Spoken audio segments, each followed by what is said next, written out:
The job has shaped me into the man I am now.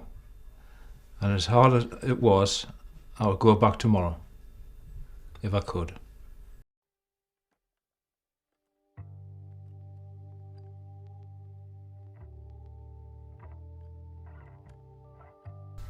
I got into mining by chance, really. I was looking for a job on the Team Valley Trading Estate in engineering or whatever I could get, because there's so many people out of work. There's about nearly 4 million people out of work in 1963.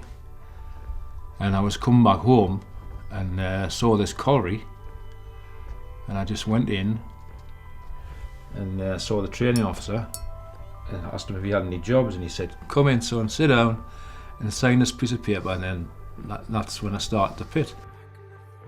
I didn't really want to be in mining, but the thing I wanted to do was I wanted to go to art school, which I had the chance of doing because one of my uncles was going to put up the money to put me through art school, but my father and him didn't get on very well, so it didn't happen. So I stayed in the mines. I worked at Westoe for quite a while safely, and then I had this accident. We were setting a steel leg, a big steel leg, and it fell on top of me and crushed me against the cutting heads of the machine. And they stuck in the middle of my back, and I didn't realise I was injured so much. I worked for 3 months with the pain, thinking it would go away, but it didn't go away. And I eventually had to, go to the doctors and specialists and everything to get it sorted out, and said they couldn't do anything with it. It was there was 7 vertebrae damaged, and I wouldn't work again. The pains at the worst is when at night time, when I've had a long day, it really burns. The pain really burns in your back, and you get pins and needles and like spiders crawling over your back, and it drives you mad, makes you irritant.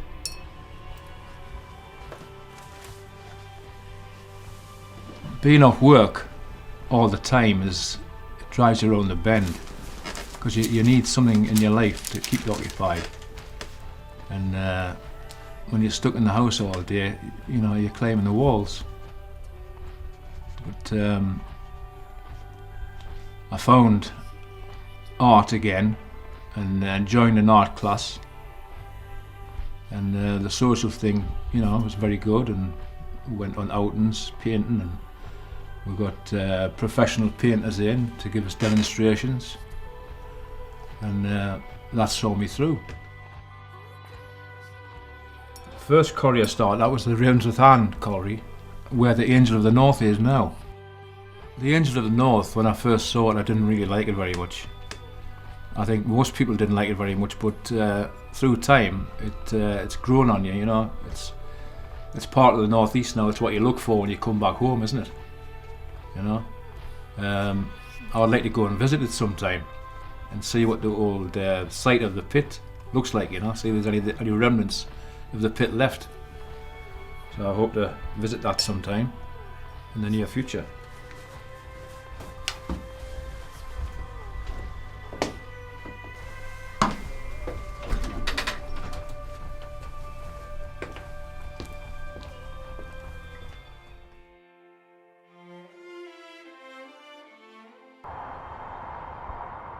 Well, this is where it all started for me. The place looks completely different to when I was here 42 years ago. There was 2 collieries up there, side by side, the Ant Pit and the Betty. And there was a big timber yard over there. You can't tell where they've been now. It's an amazing sight. It's a lot bigger when you get close up to it, isn't it? Absolutely massive.